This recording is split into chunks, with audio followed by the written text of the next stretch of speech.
Really like it. 5 minutes.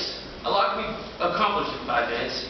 Reading those last pages of that novel, taking a quick dip, going to the bathroom, eating 5 servings of Minute Maid mashed potatoes. It's how you make the most of those 5 minutes that really matters, and no one does it better than when they're on Sandy Island. Time is uncontrollable, and you just have. Just because you have a clock on your suitcase doesn't mean you're in time travel. 5 minutes to take your luggage to your cabin, 5 minutes to unpack the booze you snuck in, 5 minutes to realize you have no sheets, 5 minutes to give 5 high fives. Do you know you can say all 55 cabinets in just 5 minutes? Dockside, 77 Sandy Shrimp, Blue Jays, Blue Robin, Imaginary, Old North, Idlewild, Pinewood, Haven of Rest, Mary, Den, Cantabrigan, Buena Vista, Breezeway. And it's not like we're staying at hotels here, or the Ritz. This isn't Citizen Kane's Xanadu. There's cottages, cabins, little shacks. But they feel like happiness, bedside manners, humble abodes, snug harbors. And we like it. 5 minutes. In 5 minutes you can meet the girl you'll spend the rest of your life with. My parents not here. Without Sandy, I would cease to be. Sandy is the reason that most of the families that come up here actually exist. We are genetically, hereditarily infused. It takes that first encounter. Chokura, Wayfarer, The Man's, Broadside, On the Rocks, Bell, Connect, Winnie, 5 minutes. You're young, you're old, you're the ripe age of 18, you're sitting on the lodge porch playing cards when someone comes up to you for the first time. She asks if the seat's taken. She's a Bostonian and you're a New Yorker. You're scared, awkward, nervous. You pretend you're tired and ask where the rest of it is. First sight has been made. You feel like Morpheus because you know she's the one. And now you stalk her.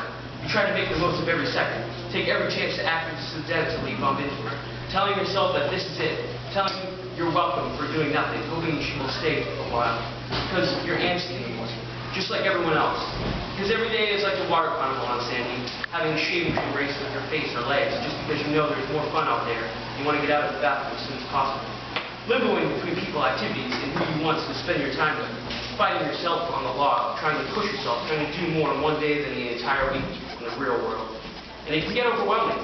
You can feel like you're drowning, sinking. But really, you're making the most out of life. Because once that bucket of death comes for you, there's no way the failure is so bad that could end. And also, Just 2, Chapel Side, Twin Oaks, Sports Pad, Firewood, Maxwell House, Owl, Moonshadow, Beacon Watch, Second Encounter. You're standing in line at the store deciding between the new Toy Story Play Pal gummies or Nicholas Charleston Chew. Then she walks in and stands in line behind you. You settle with animal crackers. Unique, distinctive, harmless. They say, hey, this guy's an animal lover, but he's not afraid to eat them too. She works in the milk bar. You hope she's talking about the silk, but you're pretty sure it's the ice cream. But it doesn't matter, because you're being cocky. And by the end of the night, either one could be on her body. 5 minutes. Then you talk to her, make fun of her, tell her a joke or two. Take a bear and a lion out of your animal cracker box, break them in half, suck in the ends, and stick them together to make a ferocious, mutated feast this south side of the aisle. A grind, and you tell her that's you. Weehoo, Sandpiper, Driftwood, Sunset View, Cozy Cove, Morning Glory, Shady Nook, West Wind, 5 minutes. 5 minutes ago, you wish you ordered a Nerds rope or a pack of Twizzlers to tie your mouth shut because your animal cracker comment, after your animal cracker comment, you're pretty sure she never wants to talk to you again. You're sitting alone at the dance and you're sure that it's the worst feeling in the world. It's like you're stranded on Sandy playing Survivor and you're about to be voted off because you weren't cool enough. But it's okay, it's fine. She thinks you're weird, awkward, so what? Because you're not giving up yet. Because you're a Viking. Because you got an ace in the hole. The salty dog rat. See, for generations, the salty dog rat has been notorious for being the ultimate way to pick up chicks. And statistically, on Sandy Island, everyone's game goes up at least 25%. It's the Sandy way. And with those two combinations, there's no way you can fail. It's the safe bet, the last resort. It's complicated enough to have you tripping over each other and innocent as a baby graffitiing my driveway with a truck. And realistically, the competition is limited. It's the smaller planet idea. See, on Sandy there's less people, and everyone sees each other more often because we're on an island. 1 week is like a month at Sandy. It's a little country of its own. People actually say hi to you on the paths, instead of easily buzzing by you like they would on the streets of New York. This is the place you can have a 5-minute conversation with someone you haven't seen since last year and know everything about them. Tell them everything about you, not see them for another whole year, and still feel like you're a part of their lives. It's not a family camp in the respect that there are families here. Yes, there are. But this is a family camp in the respect that everyone here is a part of it. It's the spirit of Sandy. 5 minutes. The song is over, you're releasing hands, Cotton Eye Joe's about to play for the 6th time, and you want to get out of there.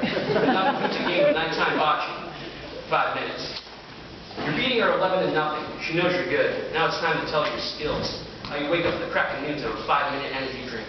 And that it only takes you 5 minutes to run a 10-minute mile. You tell her about all the little kids you beat up Foursquare that day. And that you're a Sandy Island bomber and an avid water walker. You can tell she's impressed. You move in closer. Her face glistens against the flickering, fluorescent lighting. You know the bocce ball isn't the only thing that's going to get a kiss tonight. But then, you wuss out. Your first contact is a shake of the hand after a good game of kicking her butt. But you don't shake her hand. You use protection, of course. A rubber. Pull up. You don't know when you start to finish. You might have touch. 5 minutes. You're running up. You need to make a move fast before she gets away. You tell her the trip to Wolflorus is actually a walk to your cabin. Because you're the wolf and she's the only deer on the island. 4 minutes. You tell her you forgot your flashlight, so you hold hands, but really you lied. It's just the other big long thing in your pocket. 3 minutes. You're already thinking of excuses to tell your mom. That sound she's hearing at night is the women's tennis doubles playing after dinner. 2 minutes. You're hornier than Juliet's points. 1 minute. You've made it to your cabin. It's time to be real. You tell her you climbed to the top of Mount Washington for her. But you don't want to sound too desperate, so you say you meant the boat and not the actual mountain. You're sure there's a lot of steps. 0 minutes. Time's up. It's now or never. You lean in close. She smells like Italian night at the dining hall. You put your hand on her cheek. Your heart sinks. You feel better than when you won $7 on bingo night. Then you kiss. Now that's amore. I hope by now you realize the 5 minutes I'm talking about are the 5 minutes it took me to tell you this poem, this tale, this journey, because that's what it's all about. Moments, living in the now. Because on Sandy, there is no to-do list, only to-do lists. Because everything you do feels like magic. Water skiing, ta-da. Campfires, ta-da. Singing on the talent show, ta-da-da-da-da. So all the little things that Sandy that really stick. It's about not showering for a week straight. It's about being able to put your head up and actually see the stars. It's about how the glasses you pour your milk in seem to get just a little bit tintier every year. It's about saying that there's 55 cabins and 55 cabins when there really isn't. There's more. Like getting mad at the craft shop, and even though not so many moments are great, like getting mad at the craft shop because they don't have tie-dye dye, or always feeling like you're getting screwed over with the number at dinner tables. You're sitting in the lodge watching Casablanca. It's black and white, partially subtitled in set half a century ago, and you're wondering to yourself, why am I sitting here? There's so much more to do, and sometimes you need to steal those moments for yourself, whether it's sending your kids off to caves or to Little Red Jailhouse. You know,